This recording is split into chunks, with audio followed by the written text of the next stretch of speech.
Hello students, मैं यहाँ पे आपको हाथ की कढ़ाई बताने जा रही हूँ, जिसके लिए हमें कुछ ज़रूरी चीज़ों की आवश्यकता होगी। जैसे कि एक कपड़ा, हम कपड़ा सूती का लेंगे और हल्के रंग का लेंगे।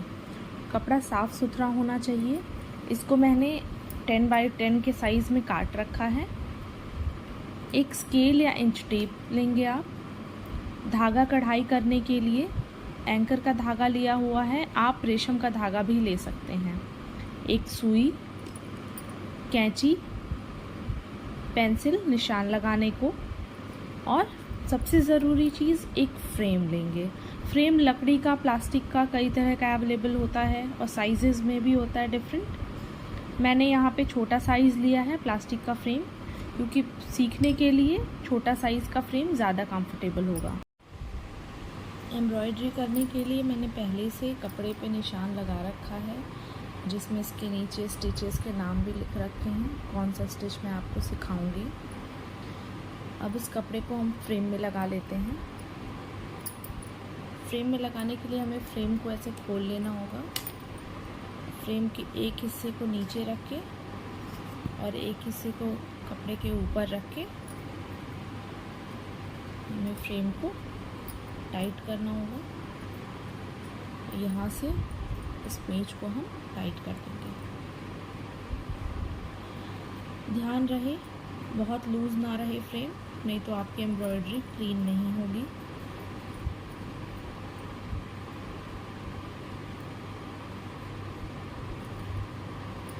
एम्ब्रॉयडरी करने के लिए मैंने धागा डाल लिया था सुई में।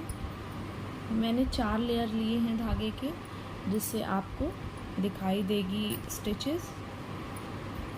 सबसे पहले हम सीखेंगे रनिंग स्टिच।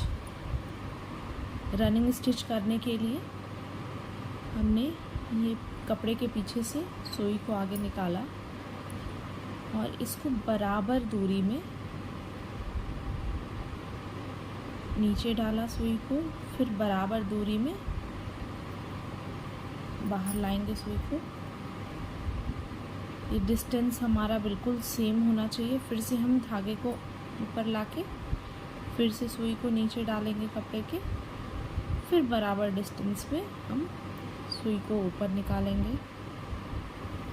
इसी प्रोसेस को हमको बार बार रिपीट करना है।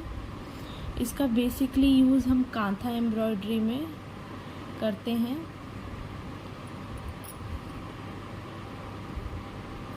किसी डिज़ाइन की आउटलाइन करने के लिए, किसी डिज़ाइन को फिल करने के लिए हम इसका यूज़ कर सकते हैं।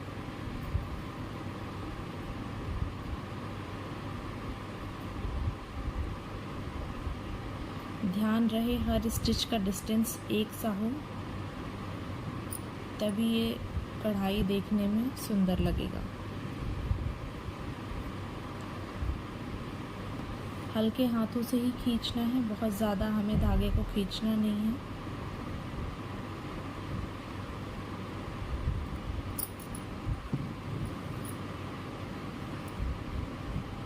ये हमारा रनिंग स्टिच एम्ब्रॉयडरी कंप्लीट हो गया है।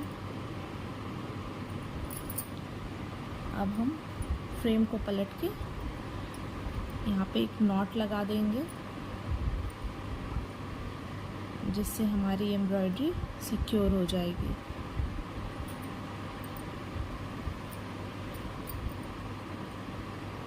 रनिंग स्टिच के बाद से अब हम करेंगे बैक स्टिच। बैक स्टिच करने के लिए हम सुई को फ्रेम के नीचे से ऊपर की ओर निकालेंगे और फिर हम एक बराबर दूरी निश्चित करके सुई को नीचे की तरफ डालेंगे। उतनी ही दूरी आगे लेके हम सुई को फिर बाहर की तरफ निकालेंगे और जहाँ पे हमने पहली बार सुई नीचे डाला था वहाँ पे फिर से हम सुई को नीचे की तरफ डाल देंगे। इसी प्रोसेस को हम बार बार करेंगे। एक बराबर दूरी पे सुई को बाहर निकाल के और फिर जहाँ पे हमने सुई पहले डाली थी वहाँ पे हम सुई को अंदर की तरफ डाल देंगे। इस प्रोसेस को बार बार रिपीट करने से हमारी बैक स्टिच की डिज़ाइन तैयार हो जाएगी। इसका यूज़ भी हम आउटलाइन करने के लिए, किसी चीज़ को हाईलाइट करने के लिए करते हैं। रनिंग स्टिच में जैसे हम आगे की तरफ बढ़ते जा रहे थे, इसमें हम स्टिच को दोबारा पीछे की तरफ डालते हैं।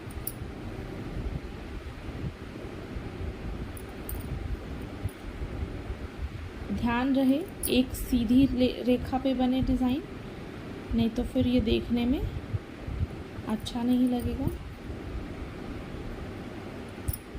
और जो स्टिच की लंबाई हो वो बिल्कुल बराबर हो, बराबर दूरी पे स्टिचेस पड़े।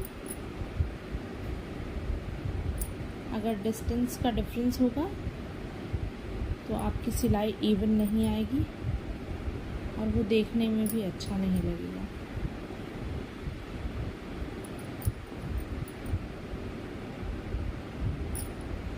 इसको हम बैक स्टिच कहते हैं और हिंदी में इसको हम बखिया भी बोलते हैं।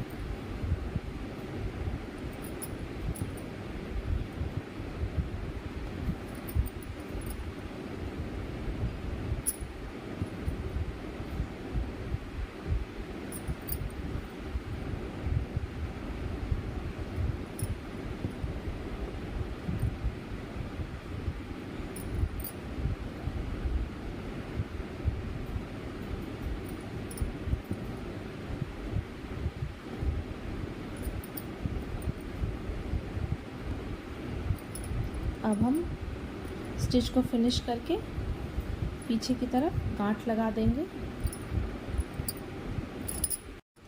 बैक स्टिच के बाद से अब हम शुरू करेंगे स्टेम स्टिच। स्टेम स्टिच करने के लिए हम धागे